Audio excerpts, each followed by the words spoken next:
réunions depuis mars dernier et de notre 5e rencontre en personne, à l'heure où le monde est de plus en plus divisé et incertain, nous choisissons de nous unir.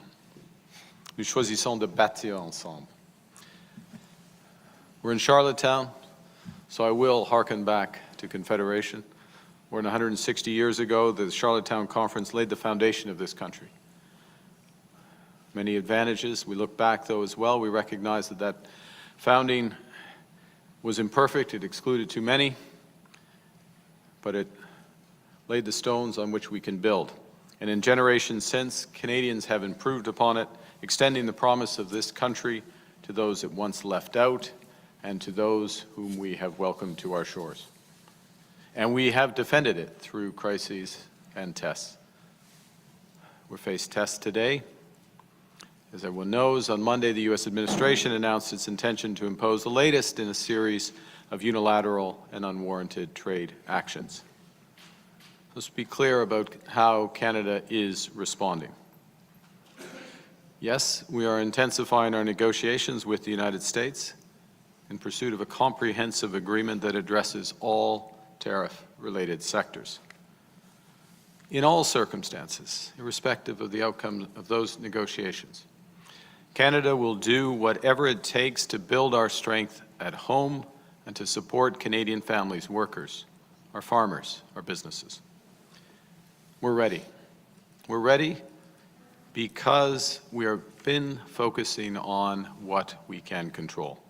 And that's building our strength at home, buying Canadian, backing Canadian workers, building Canadians.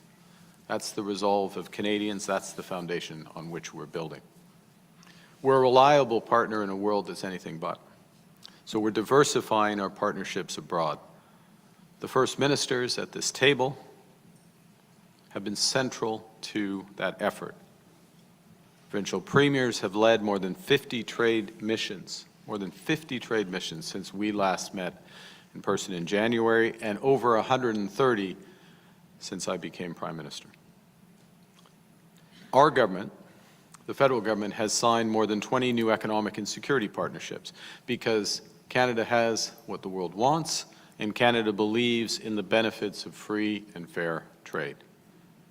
We're also ready because of what we know in our bones, that our unity is our greatest strength and our destiny is in our hands. C'est dans cet esprit que nous sommes réunis aujourd'hui.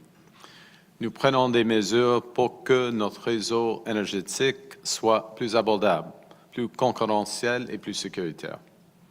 Nous accélérons les grands projets qui vont transformer notre économie pendant des générations. Nous éliminons les obstacles à la mobilité de la main-d'œuvre et au commerce intérieur. Et nous allons continuer d'agir ensemble avec détermination et avec force pour protéger les travailleurs et les familles du Canada et faire avancer nos intérêts nationaux. Now, we spent a fair bit of time today, in addition to talking about trade, to discussing an electricity strategy. Par exemple, l'objectif de la stratégie nationale d'électrification est de doubler la capacité de notre réseau et de fournir une énergie propre, fiable et abordable dans toutes les régions du pays. Lower energy costs, greater energy security, fewer emissions, building a strong connected grid is how we will achieve all of those objectives at once. And there's already examples. This morning, our government announced an investment in a new subsea power cables across the Northumberland Strait between New Brunswick and Prince Edward Island. Thank Premiers Lance and Holt for their leadership on that. This is the kind of project that's been needed for years. It's the kind of project we need to build up more and more quickly. In addition, today, Premiers Holt, Houston, and Lance signed an agreement to plan and operate their electricity systems together, and the federal government will support that work, increasing reliability, lowering costs, increasing competitiveness for maritimers. Now, becoming an energy superpower, delivering those benefits for Canadians means more than just a connected grid. It means getting big things built in every part of the country. The agreements between the federal government and the government of British Columbia, the agreement with the government of Alberta, clear the path for major projects in both provinces, projects in clean and conventional energy, in transportation, critical minerals, projects that by themselves, just by themselves in these two agreements, will catalyze well over $200 billion in direct investments in Canada, creating almost 200,000 new jobs right across the country. Benefits shared wisely, benefits shared with the Indigenous peoples as full partners in creating resources for the social programs on which Canadians rely. All of these examples, and they're examples of a bigger picture of cooperative federalism at work, and we are just getting started. Et maintenant, pour rester concurrentiel, nous devons nous assurer que les bases sont solides. Le Canada doit stimuler les investissements tant dans le secteur de l'énergie propre que dans celui de l'énergie conventionnelle. Nos marchés de carbone doivent aussi être conçus pour attirer des investissements, réduire les émissions au fil du temps et maintenir la compétitivité de nos industries à l'échelle internationale. Et notre gouvernement va travailler avec les provinces et les territoires pour mettre à jour un modèle de tarification du carbone. We also are acting to take down barriers that we've built that exist within this economy. Today, we agreed to work towards agreement in principle, to adopt model mutual recognition, to build one Canadian market, to let Canadians work wherever their skills are needed, drawing on the best advantages of provincial legislation. The Committee on Internal Trade will begin that work this summer. If we get this right, a nurse licensed in Ontario who moves to Nova Scotia will be able to start caring for patients right away.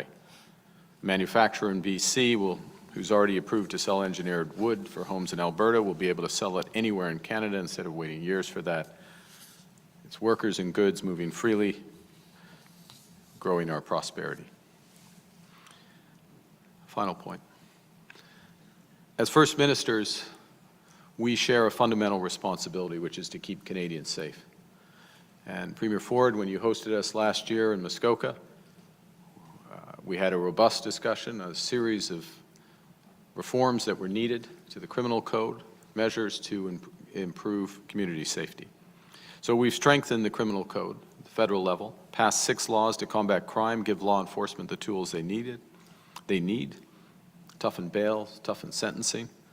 And today, we endorsed a practical joint action plan to continue to make communities safer, building on the progress we've made over the last year. To conclude, we came to Charlottetown as First Ministers with a shared purpose, which is to build a stronger, more prosperous, more independent, more resilient, and united Canada. In a moment when others would choose to divide, we choose to build. This is the Federation working as it should. This is why Canada is ready. We'll continue meeting, keep delivering until the job is done to build Canada strong. Thank you very much, and I'm going to pass to the Chair of the Council of Federation and our host, Premier Lance. Thank you, Prime Minister. And we are indeed at a pivotal moment in the history of Canada. And over the past 3 days, we've had important conversations about the future of Canada. More than ever, we need to have a united Team Canada approach. Canadians are looking to us for guidance. They want us to look after the best interests of this country, its economy, its sovereignty, and without losing sight of what it means to be Canadian. So, with that in mind, today's discussion is about strengthening our economy, improving affordability, building a more secure energy future, supporting health care, can be seen in a new and more important light. Everyone around this table has the same goal, making our respective jurisdictions stronger. Canada's at its best when provinces and territories and the federal government work together. That's exactly what we did here today. As the chair of the Council of the Federation, I've had the privilege of working alongside a strong group of premiers who are committed to the people that they represent. And I've seen how much can be accomplished when we work together. Removing internal trade barriers has been something talked about by politicians for years. It shouldn't be more difficult to do trade between our provinces than it is to do trade between countries. So, in the last 18 months, we've made significant progress. Provinces and territories have introduced legislation that will make it easier to do business across the country. Just last year, PEI passed our Interprovincial Trade and Labour Mobility Act, which removed barriers to trading goods and services, and that's based on a model of mutual recognition. And today we had discussions about expanding that model of mutual recognition more consistently across the country to improve on the work that we've already done. This week, we made significant progress. The direct-to-consumer MOU signed this week. It'll represent big changes for all Canadians and for beverage producers.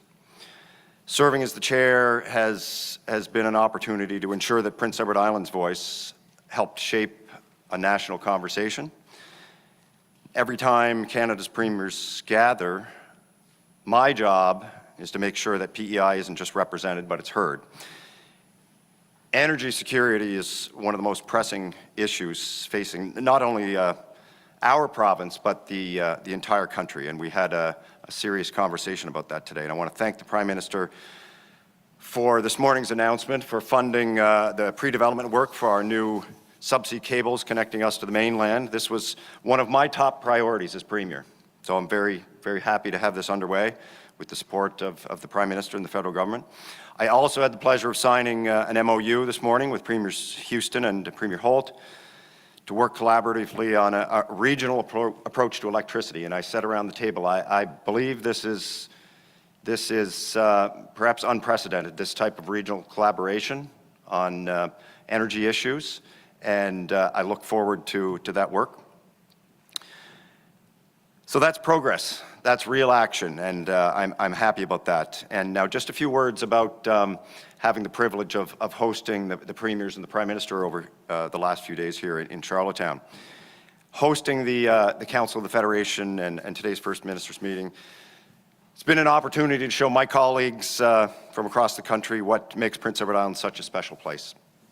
Over the past few days, you've had the chance to experience our world-renowned hospitality, and one of our greatest strengths, our food industry. We had a good taste of that last night.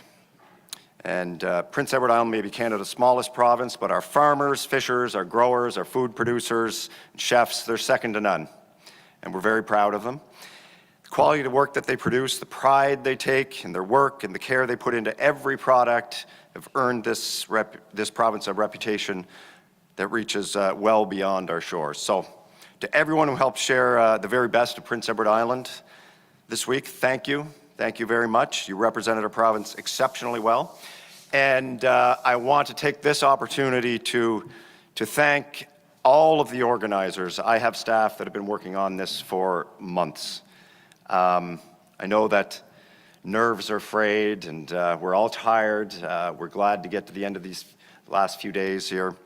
And I want to thank the police, various police services that are here and security services that have made this manageable and safe and very functional for us. The Delta Hotel, all of the staff and organizers. This has been a spectacular event. I've heard that from everyone. It's been enjoyable, it's been productive, everything we want it to be. And finally, it's my pleasure to pass the chair of the Council of the Federation to the Premier of the Northwest Territories, Premier R.J. Simpson. I look forward to working with you. Where's R.J.? Which end of the table is he at? There you are.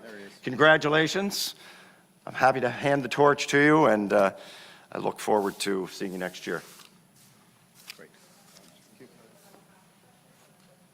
Prendre les questions, s'il vous plaît, vous identifiez à qui la question s'adresse. Please identify yourself and who the question is for. First question, Kate. Kate McKenna, CBC News. This is a question for the Prime Minister.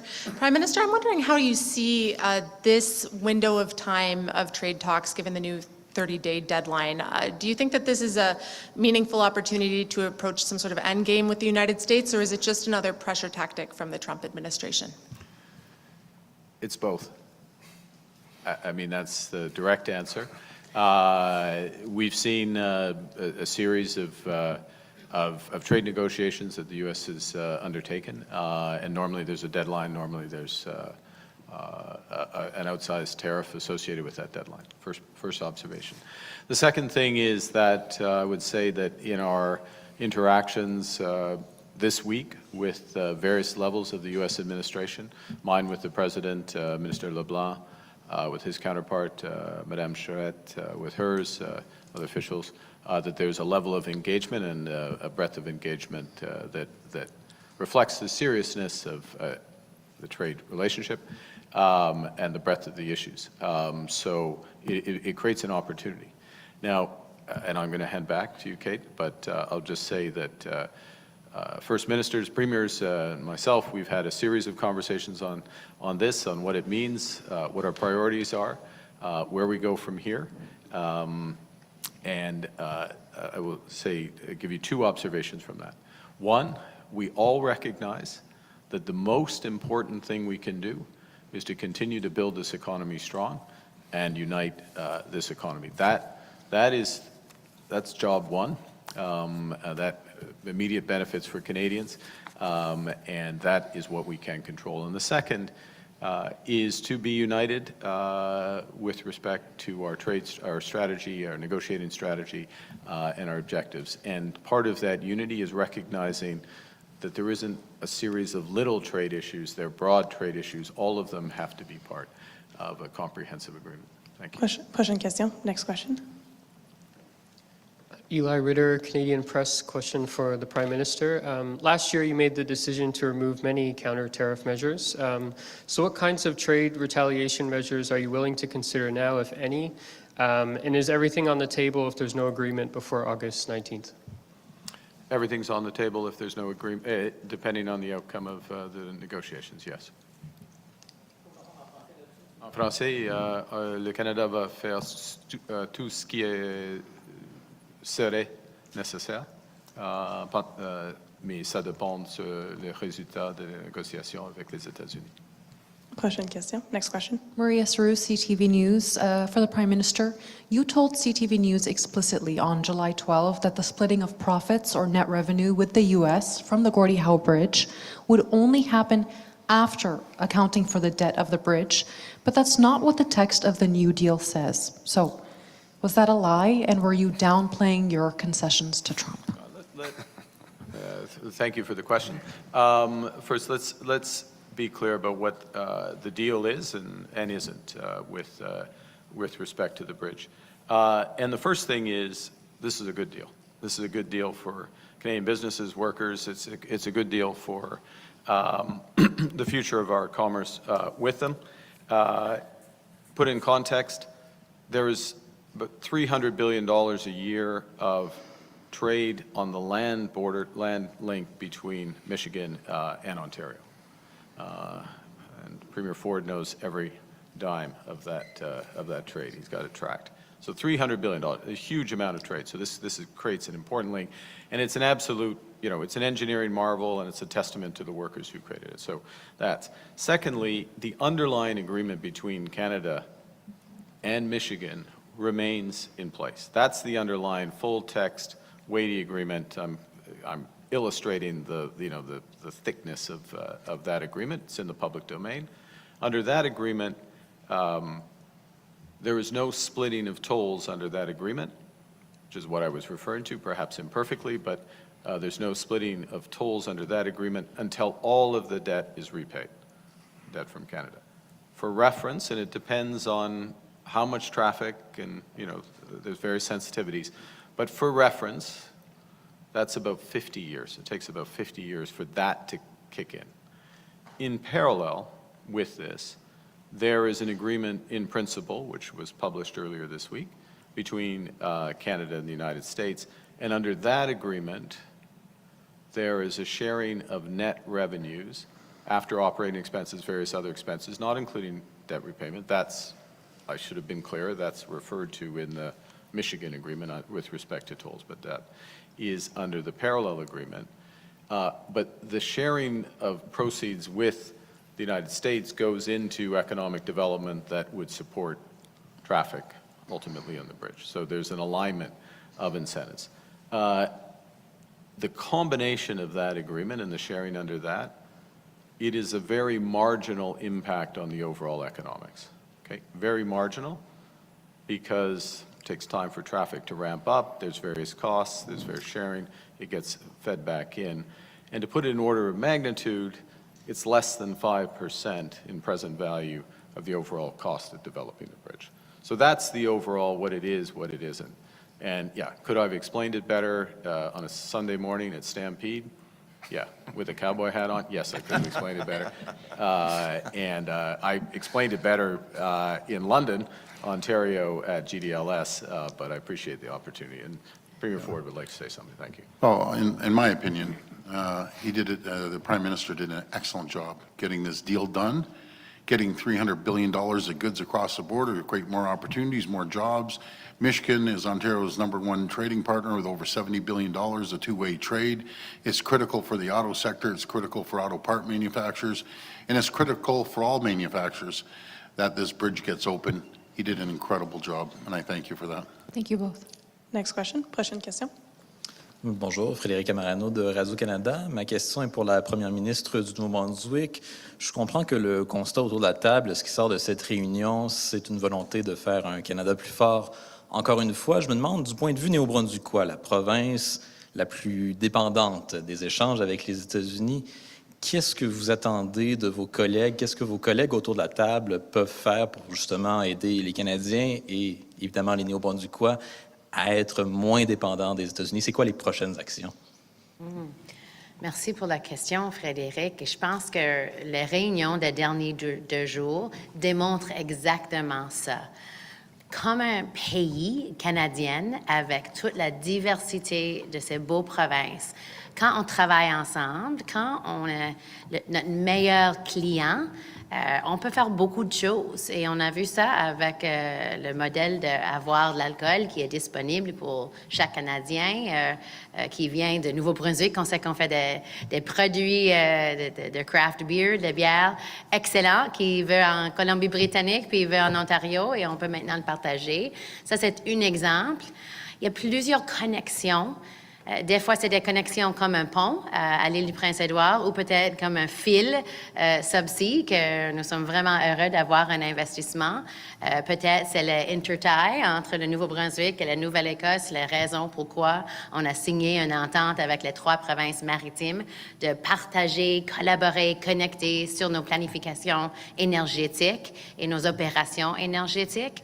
Et des fois, les connexions sont différentes. C'est des connexions familiales. C'est des connexions de valeurs. C'est une idée de vouloir se supporter, même s'il n'y a pas un bénéfice direct pour les Néo-Brunswickois, comme une des provinces qui était là en 1864, une des provinces qui était un fondateur de ce pays.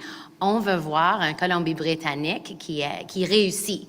Et si on peut le supporter par des discussions autour de la table, un partage d'efforts, ça, c'est qu'est-ce qu'on va faire. Et on sait que nos collègues vont faire de même pour nous autres. Alors, on a un enjeu de tarifs sur les bois d'œuvre, et c'est la Colombie-Britannique, la Saskatchewan, le Québec, le Nouveau-Brunswick, avec le gouvernement fédéral, avec Dominique Leblanc. On partage ensemble, et mes collègues qui peut-être n'ont pas ce secteur, ils supportent le travail quand même, et ils nous laissent le temps pour le faire. Et nous autres, s'il y a des discussions au sujet des infrastructures dans l'Ouest, on supporte le temps comme un table de coéquipiers. C'est ça, nous sommes des coéquipiers, tous pour l'équipe du Canada, et on cherche des façons ensemble qu'on peut se battre, on peut défendre l'économie, les valeurs et la société canadienne avec une menace comme le président Trump, de façon où on est plus fort, on se supporte. Et on voit que ça fonctionne aujourd'hui. Il y a des opportunités pour le Canada autour du monde, le Nouveau-Brunswick, comme un central, un carrefour énergétique avec notre projet nucléaire, de nouveau nucléaire, avec notre projet hydroélectrique, avec notre projet de biomasse, avec notre géographie, avec notre expertise, puis nos connexions, des vraies connexions physiques et des connexions d'esprit et d'histoire. On peut jouer un rôle pour supporter les besoins énergétiques énergétique des Canadiens et de nos voisins, et plus que ça. Alors, je pense que le temps, c'est qu'on trouve des façons pour se supporter, des fois à cause qu'on a des économies qui sont intégrées, et des fois à cause du fait que nous sommes tous Canadiennes, premièrement. Next question. Prochaine question.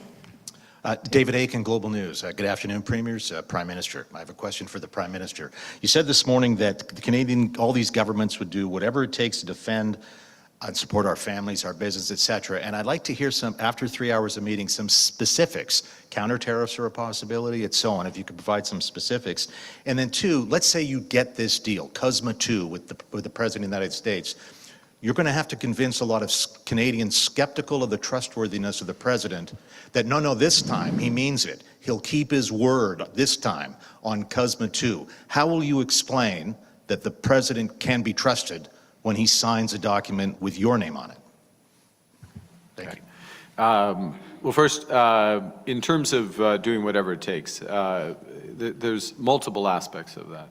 First, and I won't repeat the whole element of, but it's building the economy and support. Like that's fundamental. It's diversifying our trade relations, is all that. Secondly, it is helping those sectors that are affected directly by the tariffs with financial support, supporting their workers, reorienting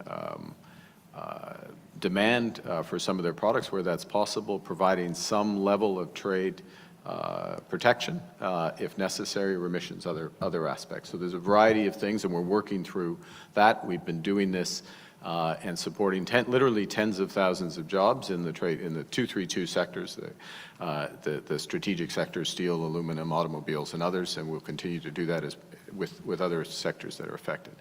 The third is responding. If these tariffs or other measures come into force, and there's a full range of things that we can do in that regard. We don't need to respond in advance. In fact, I think it would be counterproductive at this stage to respond in advance. But it's important to know what your options are, to have worked it through, to have shared as it affects certain provinces or they have perspectives directly, and be united in that response. And I would say, and Premiers obviously speak for themselves, we are united in direction and objective and purpose and seriousness about the response.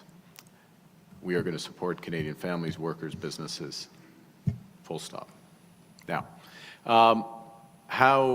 to the second part of your question, first, I have to be convinced, we have to be convinced, the team has to be convinced, the Premiers have to be convinced that an agreement is worth the paper it's written on, and I think at the core of that is that the agreement recognizes the benefits, the very, very many benefits that trade with Canada brings, not just to Canadians, but to Americans. I mean, it's their self-interest.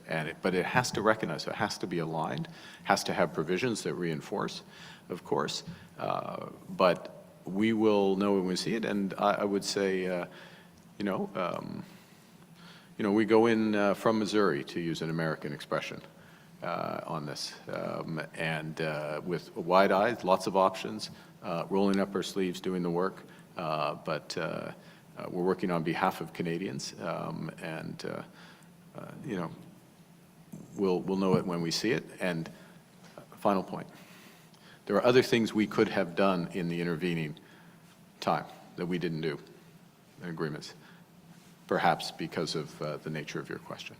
Monsieur. Next question. Prochaine question. Étienne. Oui, bonjour, Olivier Ferron-Boissé de TVA. Ma question est pour vous, Monsieur le Premier ministre. Sur le rapport de force qui vous attend à la table de négociation, sans représailles, avez-vous des leviers devant le président alors que lui a ce tarif de 50% au-dessus de la tête des Canadiens?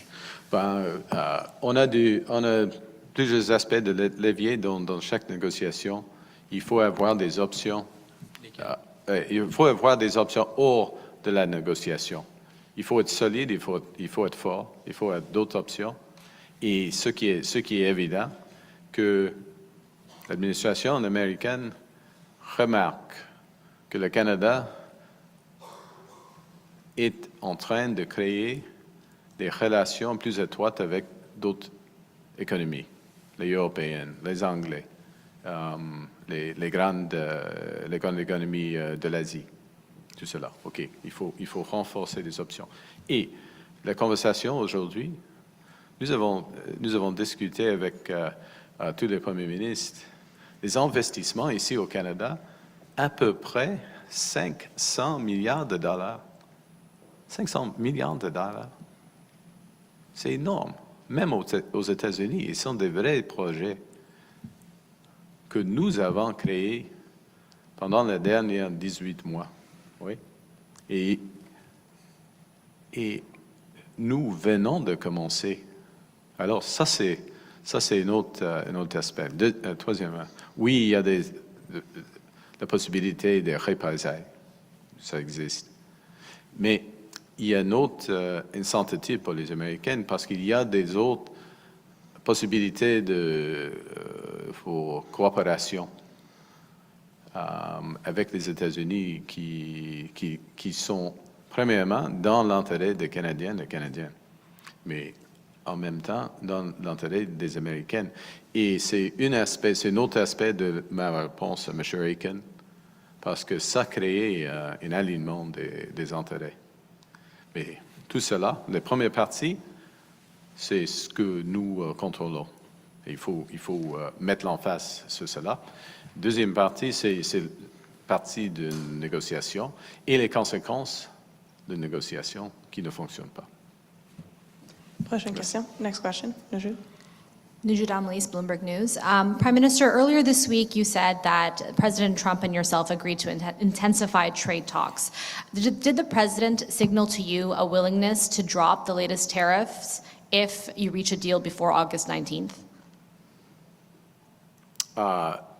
Well, we are in negotiations for adjustments in all the tariffs and trade measures with the United States. So, yeah. Next question. Prochaine question. Patrice Bergeron, La Presse canadienne. La question est pour vous, M. Carney. Ni ce matin dans votre discours, ni tout à l'heure, vous avez fait allusion, de quelque façon que ce soit, au financement du réseau de la santé, qui est une demande principale des provinces hier, qui ont tous crié à l'aide. Il y a un gros problème de financement des systèmes de santé et il y a des gens qui en souffrent. Jusqu'à quelle hauteur vous serez capable de répondre à la demande croissante en financement pour que le fédéral revienne à respecter les proportions qui finançaient autrefois le secteur de la santé? Premièrement, la santé, c'est une chambre de compétences des provinces. Premier point. Deuxième, oui, nous avons un accord avec des provinces qui existent et le fédéral est une finance donne du financement important pour la santé. Ça, c'est clair. Nous avons décidé, et c'est dans le communiqué qui va être dévoilé immédiatement, peut-être déjà ou dans quelques instants. Nous avons décidé de dire nos ministres des Finances et ministres de la Santé de travailler sur tout cela. Alors, il y a du temps, c'est juillet de 2026. 2026. Et oui, elle accorde. Il y a un changement, je sais, il y a une falaise là. Mais on a du temps, il faut faire le travail. C'est l'argent des Canadiens et des Canadiennes, c'est des impôts des Canadiens, c'est pas l'argent du gouvernement du Canada. OK? Et il faut faire le travail, il faut chercher des occasions pour d'augmenter la productivité dans le secteur de la santé et de prendre une décision avec toute l'information à cette table aussitôt que possible. OK? Aussitôt que possible. D'accord. We'll have time for one last question. I'd Dernière just question. like to jump in there. Oh, Je voudrais remercier le Premier ministre du Canada pour prendre l'avantage d'engager avec nous au sujet des fonds pour le système de santé dans le Canada. Nous avons eu la chance de partager nos défis, nos opportunités pour augmenter les investissements fédéraux. Il y a des projets au Manitoba qu'on a déjà fait en collaboration vis-à-vis des investissements dans la santé mentale et puis les soins pour tout le monde dans le Manitoba. Et puis, je pense que ce qu'on a vu aux tables aujourd'hui, c'est une collaboration. Oui, il y a des défis, mais il y a aussi des opportunités pour augmenter le niveau de service dans le système de santé pour les Canadiens et Canadiennes quand nous travaillons ensemble. Alors, oui, il y a des défis économiques au même temps, et puis on doit engager avec tout ça en même temps. So I just want to take this opportunity to thank the Prime Minister for engaging with us on healthcare today. We're going to keep working at the ministerial level, at the First Minister's table as well. But this is what we have to do as Canadians today. We have to be able to make the investments to advance healthcare, take care of our seniors, take care of our kids, at the same time that we're standing up for our economy, that we're standing up for national unity. And so what I saw was a united Team Canada, and I'm very, very proud. This is a country that can do great things. We've, defeated the Nazis. We've done tremendous tech innovation over the years, and we're the first nation of hockey globally. And so being able to handle healthcare at the same time that we grow the Canadian economy is definitely something that we're going to be able to do too. We'll have time for one Thanks. last I'd like to question. jump in sorry. here and just point out that we did pretty well in soccer as well this year, Wab. And thanks to the Prime Minister for the opportunity to discuss important issues around the table. From BC's perspective, the fiscal cliff on healthcare is a very serious and urgent issue. We're looking at March 2027 around the mental health agreement. There's the agreement around seniors care, really important funding agreements with the federal government. The commitment of the Prime Minister to sit down with us and engage through our ministers on this is crucial. My hope is that we can reach a solution quickly. Put the health issue behind us, have certainty for our own budgeting processes that are already getting underway across the country, and be able to focus on what's in front of us as United Canada around growing the economy to pay for those public services that British Columbians and all Canadians deserve, those huge generational and transformational investments in our country that British Columbia's work with the federal government and all of our provinces work with the federal government, the territories work is enabling. So let's get the healthcare work done so we can grow the economy and ensure we can pay for these public services that are badly needed. We'll go to the last question. Dernière question. Hi, Prime Minister. It's Stuart Lewis from the National Post. In the last 24 hours, the Jameson Greer has come out with saying the U.S. wants to pursue interim agreements with Canada and Mexico, and they've been pursuing negotiations separately, but kind of divide and conquer tactic, shall we say. And so I'm curious about your ongoing positivity that we'll get a comprehensive agreement and perhaps even a trilateral one. Okay, there's a few aspects of that. First, what Secretary Greer and his colleagues in the U.S. have indicated, including in the last 24 hours, is an intention, I can't remember exactly the language he uses, but that the foundation of what he would call USMCA remains intact. So he has a different metaphor for it, but effectively that the interim agreements would be consistent with the structure of USMCA.